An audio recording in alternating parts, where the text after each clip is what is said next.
Olá, queridos. Quero saudar a graça e a paz do nosso grande Deus e Salvador Jesus Cristo. Amém? É um privilégio, uma alegria muito grande para mim estar retornando aqui à casa de Deus, aos amados irmãos, e ver alguns irmãos que já algumas vezes não víamos. Uma alegria de ver hoje também outros irmãos que não conhecíamos, e a casa de Deus está repleta. Isso nos alegra muito o coração. E mais que isso, mais que eu, nosso Senhor Deus se alegre em sua casa, repleta de homens para cultuá-lo, para conhecê-lo, amá-lo e obedecê-lo. Sabe uma coisa? Deus tem um plano para cada um de nós. Deus tem um plano maravilhoso para cada um do seu povo, cada um dos seus filhos. E enquanto estivemos aqui nesse mundo, conhecemos esse plano maravilhoso, esse plano eterno, traçado desde a fundação do mundo, pelo Criador, o Senhor, o Deus de nossas vidas. Minha esposa está me acompanhando, depois o Senhor está também, e meus filhos também ficaram em meses no compromisso lá também hoje, no domingo, e ele ficou lá com os irmãos da Igreja Batista, lá onde nós estamos atualmente ainda frequentando, até Deus definir nosso próximo ministério. Então, por isso nós estamos acompanhando aqui essa noite. Mas eu trago um abraço para nós todos eles. Deus nos deu a bênção de ter 3 filhos, uma filha que é casada, mora em Juiz de Fora, membro ali também da Igreja Batista, senador Portos, e os outros 2 moram conosco, estão lá no mesmo. Meus amados, então, vamos abrir nossas Bíblias ainda no Evangelho de Marcos, e nós estamos vendo esse texto maravilhoso do Evangelho de Marcos, e agora no capítulo 10, vamos reler a história do cego de Jericó, a partir do versículo 46 em diante. Evangelho de Marcos, capítulo 10, versículos 46 a 52, nós temos a mensagem de Deus para os nossos corações aqui esta noite.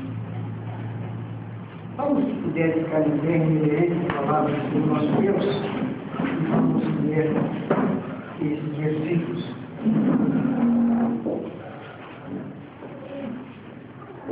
Diz assim a bendita palavra de Deus. E foram para Jericó.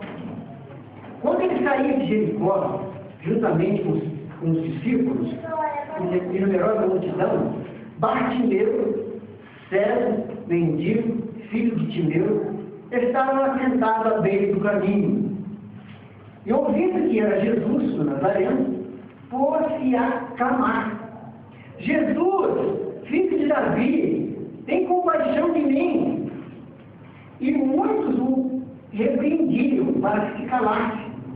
Mas ele cada vez mais gritava mais: Filho de Davi, tem misericórdia de mim. Parou Jesus e disse: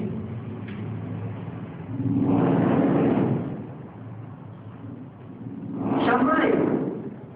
Chamaram então o cego, dizendo-lhe: Tem bom ânimo, levanta-te, ele te chama. Lançando-se a capa, levantou-se de um salto e foi ter com Jesus. Perguntou-lhe Jesus: Que queres que eu te faça? Respondeu o cego: Mestre, que eu torne a ver. Então Jesus lhe disse: Vai, a tua fé te salvou. E imediatamente tornou a ver e seguia Jesus estrada fora. Amém? Deus abençoe a porção da sua palavra em nossos corações. Vamos orar por um instante. Santo Deus, eterno Pai, nós exaltamos o teu nome, Senhor. Bendizemos o teu santo nome, por quanto és Deus, Criador, sustentador do universo. A ti pertence a honra e a glória, Senhor. ti pertence a salvação, a ti pertence o perdão. Oh, Pai querido, nós estamos aqui na tua Igreja Batista Sagrada, Pai, com alegria, para cultuarmos o teu santo e bendito nome do Espírito em verdade. Louvamos o teu nome pela tua palavra que foi lida, Senhor, nos nossos corações. E pedimos que, pelo Espírito Santo, o Senhor fez habitar em cada um de nós, o Senhor possa aplicar em nossos corações e nossas vidas. E que o Senhor possa abençoar o teu povo aqui neste lugar, nesta noite. E que nessa noite também, a Deus, aproveite o Senhor, que possa estar trazendo pecadores, trazendo aqueles que o Senhor já escolheu desde a fundação do mundo, aos pés de Jesus Cristo Salvador. Para que nessa noite também eles experimentem a bênção gloriosa da vida deles. Assim como Bartimeu, todos que possam, Pai, também regozijar com a salvação e seguir o Senhor a caminho fora. Usa a minha vida, usa a vida da igreja, Pai, em nome de Jesus, assim pedimos hoje e sempre. Amém. Poder sentar.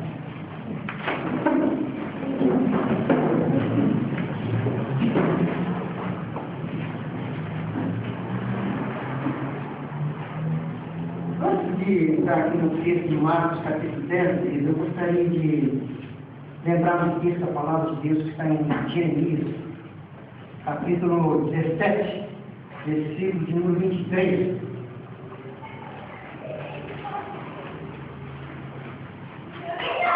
Diz assim, em Jeremias, capítulo 17, 9, Jeremias, capítulo 9, versículo de número 23. Assim diz o Senhor: não se glorie o sábio na sua sabedoria, nem o forte na sua força, nem o rico nas suas riquezas. Mas o que se gloriar, glorie-se nisso, em me conhecer e saber que eu sou o Senhor e faço misericórdia, juízo e justiça na terra, porque dessas coisas me agrado, diz o Senhor. Qual é a razão da vida de um ser humano? Por que estamos aqui? Por que fomos colocados aqui? Qual o propósito da vida? Para onde viemos? Essas indagações sempre perseguiram os humanos, a cada um de nós, a camada científica também, enfim, todos que tentem um pouco de reflexão sobre a própria vida, têm em seus corações, suas mentes, essas três questões. Quem sou eu? Por que fui colocado aqui nesse planeta? Para onde irei? Muitos têm respostas para essas indagações, mas o profeta Jeremias nos ajuda tecendo essas palavras benditas que Deus revelou a ele. Não se glorie o sábio na sua sabedoria. Não se glorie o rico na sua riqueza. Não se glorie o forte na sua força.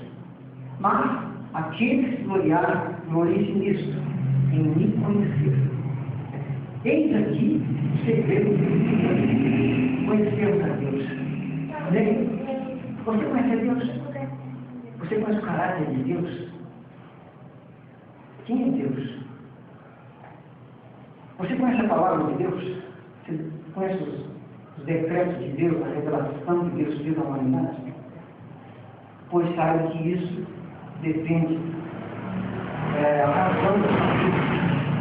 razão de todos nós, conforme o profeta acabou de falar.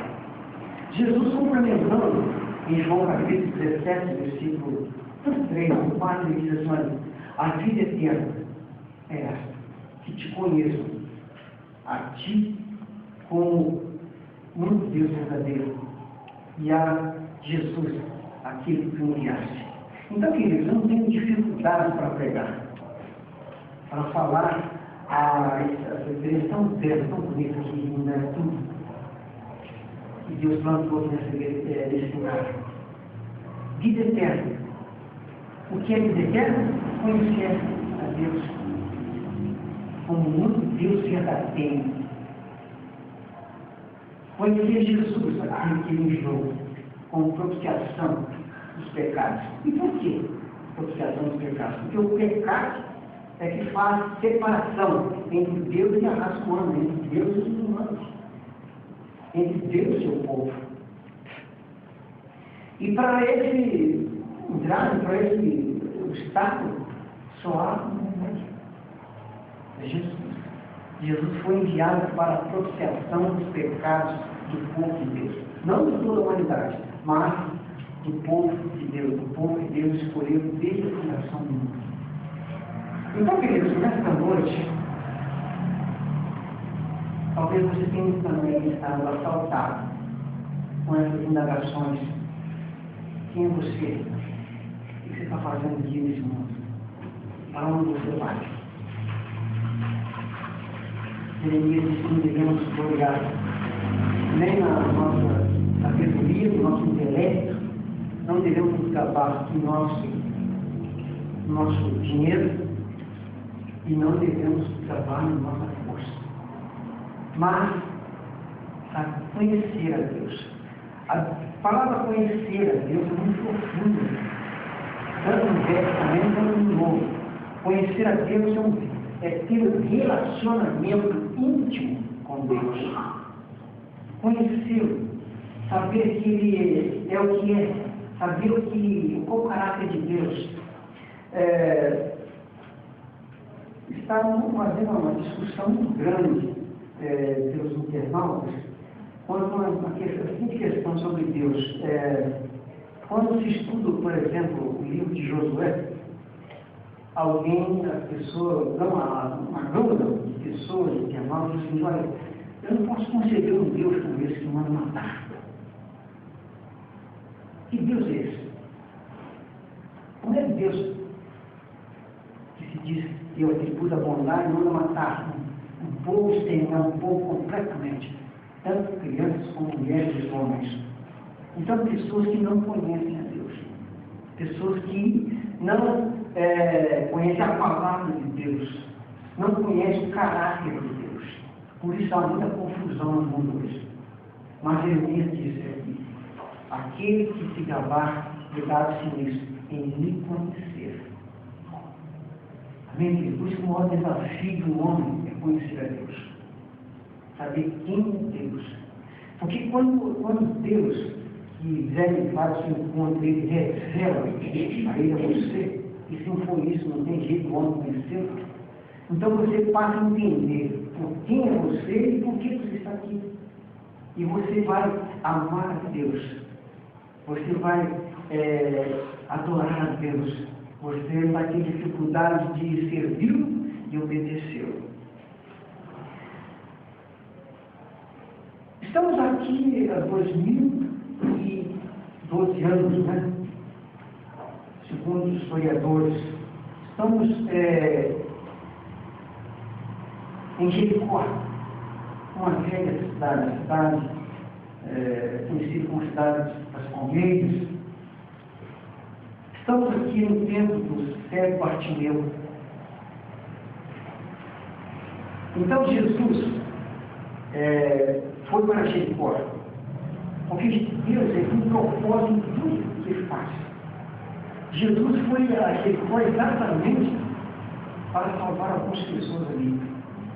Porque, como diz o escritor Lucas, no livro de Atos, quando Deus deu a visão a Paulo e os demais, alguns apóstolos que estavam trabalhando com ele, disse assim, olha, entre na cidade, porque eu tenho muita gente nessa cidade. Não toda a cidade, mas muita gente. Em Jericó, Deus tinha Bartimeu, tinha Zaqueu, e ele foi exatamente para buscar. E Lucas, quando relata esse episódio da ida de Jesus àquela cidade, ele conclui dizendo o seguinte, que o Filho do Homem veio buscar e salvar o que se se arrepender. Então, Jesus, quando entrou naquela cidade, ele tinha um propósito de resgatar o partido, de devolver a visão, de abençoá-lo, de curá-lo e de transformá-lo num verdadeiro seguidor. Esse é o propósito que Jesus tinha quando entrou naquela velha cidade de Jericó. Jesus, aqui, de acordo com o escritor Marcos, ele é a fonte de vida. Jesus é a fonte de vida. Vamos repetir juntos? Jesus é a fonte de vida. Mais uma vez. Jesus é a fonte de vida. Sempre, Jesus é a fonte de vida. E Jesus disse assim, olha, eu vim para que tenham vida. E vida com abundância, vida com qualidade, vida com exuberância. Não uma mera existência. Você e eu fomos colocados aqui, não para existirmos apenas, mas para vivermos para Deus. Conhecer, amar e obedecer todos os dias da nossa vida. E dessa forma, nós vamos entender o propósito, o significado da nossa existência, da nossa estada aqui neste mundo. Aprove o Senhor abrir o seu entendimento, para você ainda mais entendimento e compreensão do propósito, do desígnio que Ele tem para a sua vida. Nesta noite, seja uma noite propícia para que o Espírito Santo possa deixar isso bem claro em seu coração nesta noite. Jesus como fonte de vida.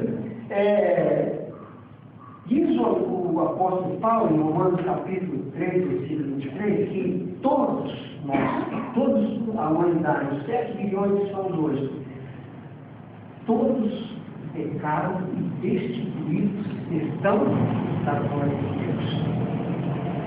Então, se Jesus é a fonte de vida, então nós devemos também ter a mesma perspectiva de Bartimeu. Bartimeu, ele teve uma atitude, teve algumas posturas que valem para todas as pessoas que estão nesse mundo, que são também pecadores. A cegueira impedia Bartimeu de enxergar a beleza da vida, a beleza do sol, a natureza, o sorriso das crianças, contactar com as pessoas, se relacionar bem, usufruir da beleza da vida aqui neste mundo. Mas como foram a perspectiva, as atitudes que Bartimeu teve e que vale para cada um de nós aqui também essa noite? Primeiro, ele ouviu o tropel da multidão. Ele ouviu aquela multidão que acompanhava Jesus e ele compreendeu que Jesus estava ali, a fonte de vida. E então, ao ouvir, versículo 47 diz que ele ouviu, e ouvindo que era Jesus. Sabe, Deus nos deu 5 sentidos. Ele não tinha o sentido da visão. A cegueira não sentia de ver. Porém, ele usou os outros sentidos que Deus lhe havia dado. A audição. Então ele ouvia o rosto de Jesus. Ele tinha dois privilégios de ver o rosto de Jesus, mesmo estando Jesus passando na sua cidade. Mas diz aqui o escritor Marcos que ele ouviu. A Bíblia diz que chegará um tempo que as pessoas mortas, nos seus delitos e pecados, também ouvirão a voz do Filho de Deus, chamado Jesus. O pecado que ele impede você também de ver a beleza de Jesus Cristo, a beleza da vida, a vida de piedade, a vida que agrada a Deus. Mas a Bíblia diz que quando Deus enviar o Espírito Santo, quando ele vir em seu coração, em sua mente, ele vai não tentar, mas vai convencer o homem do pecado, da justiça e do juízo. O Espírito Santo não apenas tenta convencer, ele convence o homem do pecado, da justiça e do juízo. Então, quando Bartimeu ouviu que era Jesus, ele começou a agradar, começou a clamar. Já que ele não podia ver, então começou a clamar: Jesus, filho de Davi, tem compaixão de mim, tem pena de mim. Querido, todos nós somos cometidos da moléstia do pecado. E quem é de Deus? Ele ouve, a Bíblia diz que o homem que Deus escolhe, ele reconhece que ele é um pecador, ele reconhece que ele é um necessitado da graça de Deus. Como você sabe que você é um eleito de Deus? Quando você reconhece essas coisas. O Espírito Santo ilumina, te dá entendimento que você precisa da graça de Deus. Então, Bartimeu começou a clamar: Jesus, filho de Davi, tem pena de mim, tem compaixão de mim, tem misericórdia de mim. Em 2 Coríntios, capítulo 4, versículo 4, o apóstolo Paulo também nos ajuda nesse entendimento, nessa compreensão. Ele deixa registrado a seguinte escritura, em 2 Coríntios, capítulo 4, versículo 4, nos quais o Deus desse século cegou. Olha o que Satanás faz com as pessoas que vivem esse mundo e não entendem Deus, não conhecem a Deus, não estudam a palavra de Deus, não meditam na palavra de Deus. O Deus desse século cegou o entendimento dos incrédulos, não dos filhos de Deus, não daquele que é de Deus. Cegou o entendimento dos incrédulos, para que nisso não resplandeça o quê? A luz da vida, a luz do Evangelho. Então, por isso que Bartimeu teve essa postura de ouvir passar. Quando ele ouviu que era Jesus, não precisou mais reclamar. Jesus, filho da vida, tem pena de mim. Se você é um eleito de Deus, se você é de Deus, você também clama Jesus. Você não tem missão de clamar o nome do Filho de Deus para ter misericórdia de você, para que faça você enxergar a beleza da salvação. Em segundo lugar, o versículo 47 diz que ele clamou, ele ouviu, mas começou a clamar: tem compaixão de mim. Bartimeu começou a clamar. Em Romanos capítulo 10, versículo 13, o apóstolo da graça de Deus, o apóstolo Paulo, ele deixou também registrado aqui no capítulo 10, versículo 13, a seguinte escritura: porque todo aquele que clamar, ou todo aquele que invocar o nome do Senhor Jesus, será salvo. Então, primeiro ele Bartimeu ouviu que era Jesus. E ele não ouve, sabia que era Jesus, passou a clamar. E Paulo diz que todo aquele que ouvir de Jesus, que clamar o nome de Jesus, também será salvo. Amém? Você pode glorificar a Deus para as duas bênçãos. Ouvir que é Jesus que está falando. Eu estou pregando aqui, mas o Espírito Santo é que está trabalhando no seu coração, para que você entenda, para que você compreenda o propósito que ele tem com a sua vida, para que você entenda por que você está aqui nesse mundo, por que ele deixou você morar aqui nessa cidade, por que ele deixou você viver nessa igreja, para que você possa ouvir a voz do Filho de Deus, mesmo sendo um pecador, mesmo sendo uma pessoa miserável, como Bartimeu. Você passa a clamar: Jesus, Deus, receba o Senhor. Em Colossenses capítulo 2, versículo 8, diz assim: assim como recebeste a Cristo, assim amai Ele.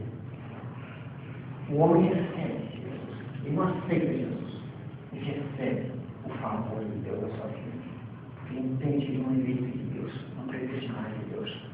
Amém? Mas ainda há uma outra atitude que Bartimeu tomou que nós bem devemos fazer enquanto estamos aqui nesse mundo. Versículo 48 diz assim, Marcos 10, 48. E muitos, ou seja, aquela multidão, muitos daquela multidão, o repreendiam para que se calasse.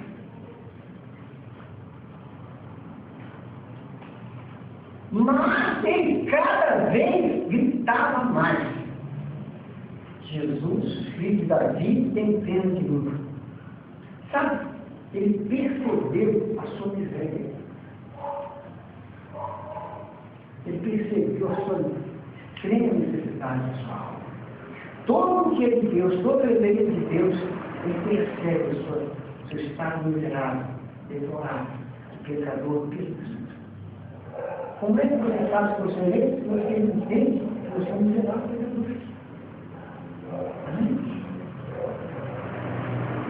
Mesmo que as pessoas olhem, pare de gritar, ô Bartimeu, você não vê que você está sendo um importuno? Pare de gritar aí, Jesus tem misericórdia. Não gritava mais. Jesus, filho de Davi, tem pena de mim, tem misericórdia de mim. Ele sabia que estava ali a oportunidade que Deus tinha dado para ele. Deus proporcionou isso para ele. Jesus foi até a cidade para realizar esse milagre na vida daquele homem. E Jesus também queria estar aqui. Ele é o mesmo ontem, hoje e eternamente. Ele tem um propósito. Ele veio buscar e salvar. Lucas 19:10. Ele veio buscar e salvar o que estava perdido nessa vida. Os seus filhos. Aqueles cujos nomes estão escritos no livro da vida. Desde a fundação do mundo. Para ratificar isso, ele apelou à compaixão de Jesus. Em Lucas, capítulo 9, Lucas 18, versículo 9,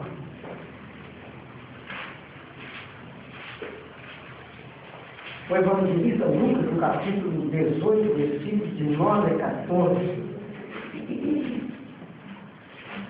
deixou registrada a seguinte escritura. Jesus, olha, propôs também essa parábola a alguns que confiavam em si mesmos, por se considerarem justos e desprezaram os outros. 2 homens saíram ao templo com o propósito de orar. Um fariseu e o outro publicano. O fariseu, posto em pé, orava de si para si mesmo, desta forma: ó Deus, graças te dou, porque não sou como os demais homens, roubadores, injustos e adúlteros, e nem ainda como este publicano.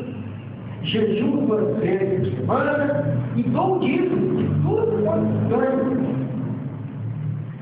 O publicano, disse Jesus, estando em pé, longe, não ousava nem ainda levantar os olhos ao céu, mas batia no peito, dizendo: ó Deus, sê propício a mim, pecador.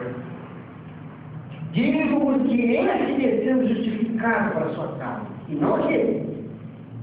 Porque todo que se exalta será humilhado, mas o que se humilhar será exaltado. Então, querido, se você é um eleito de Deus, você entende o seu estado miserável de pecador. Você entende que para você só resta a graça de Jesus Cristo.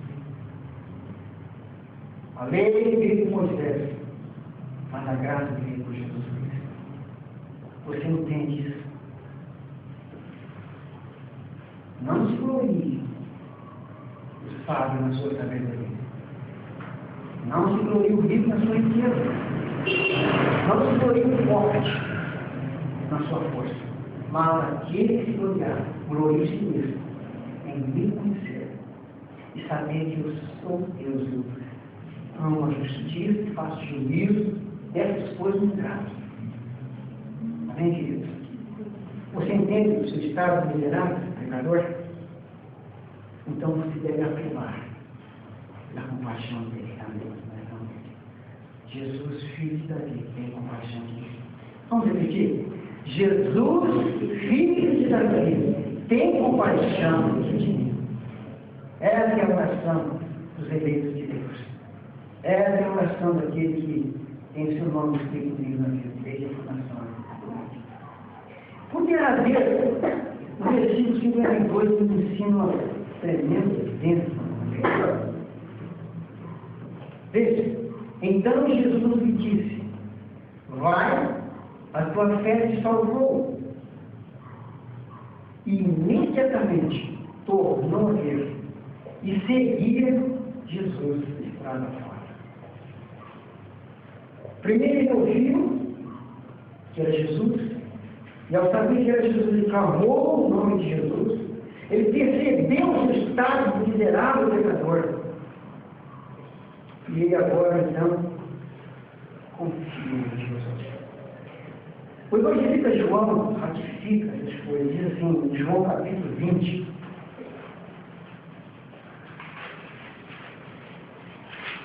João capítulo 20, versículo 31, veja por que João escreveu o Evangelho. Por que Deus mandou João escrever o Evangelho de João?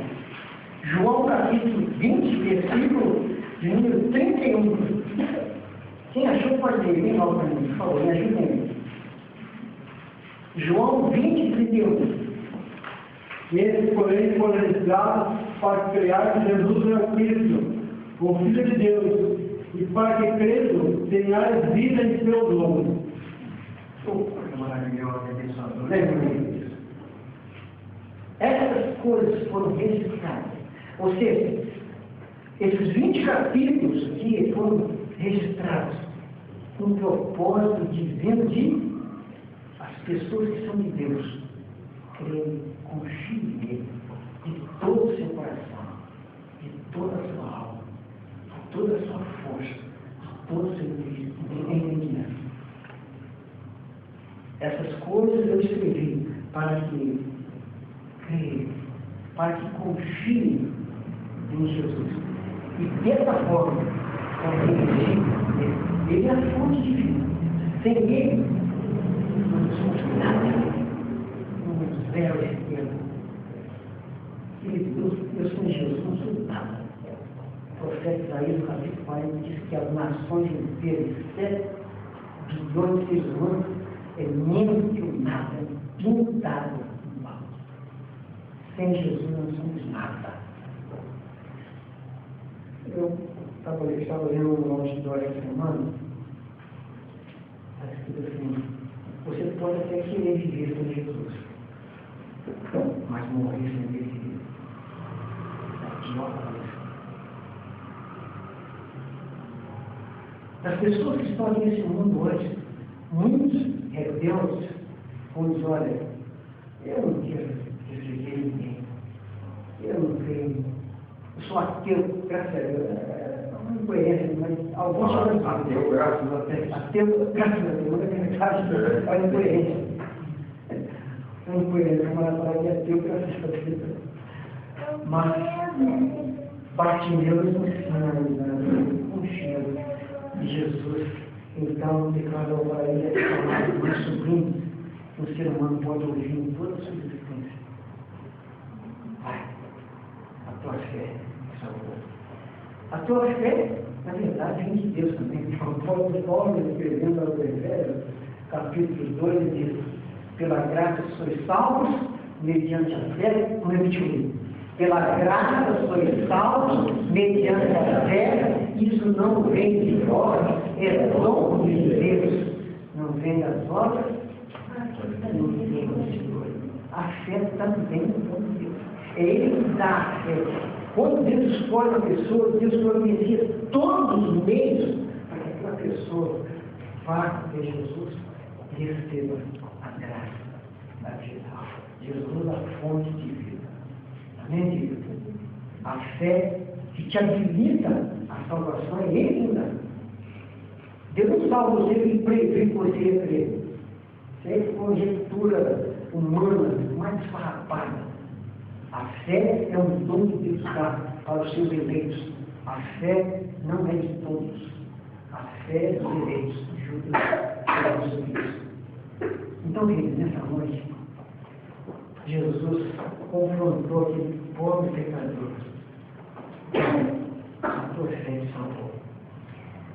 E por último, diz aqui que ele, ao receber essa bênção, essa graça de sua vida, ele fez o que mesmo?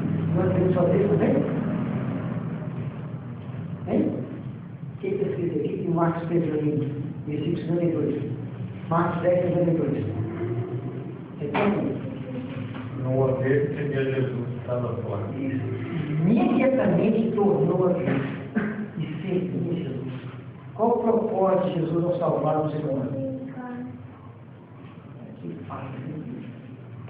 Que faz amar. Que faz obedecer. Amém, querido? Amém, querido? Jesus, a fonte de vida, ele veio também por você. Todos os seus amigos, todos os seus filhos. Jesus não morreu por todos, ele morreu para as suas ovelhas. João capítulo 10. Todos aqueles que ele escolheu virão e crerão com o Martinho. Sabendo, entretanto, que o caminho é ouvir de Jesus, clamar o nome dele, perceber o seu estado miserável, que o homem está morto nos seus pecados e delitos, confiar inteiramente na graça dele. Ele é todo o suficiente, não precisa de mais nada. A tua fé, salvo a fé, faz você confiar inteiramente em Jesus Cristo.